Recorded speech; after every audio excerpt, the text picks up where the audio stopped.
7-point effort. That's tied for the most points in the NBA Finals Game 7 win. Tommy Heinsohn also had 37 for the Celtics back in 1957. The Miami Heat, back-to-back NBA champions, series MVP, LeBron James, 37 points, 12 rebounds, and 1 interview with Dorsford.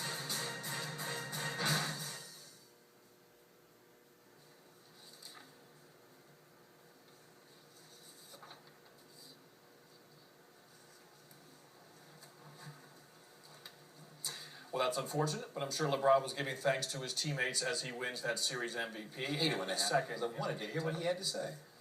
Okay, what's next? What do you got? I don't have anything. Really, this is live television. I'm not sure exactly where we're going. Where we're going?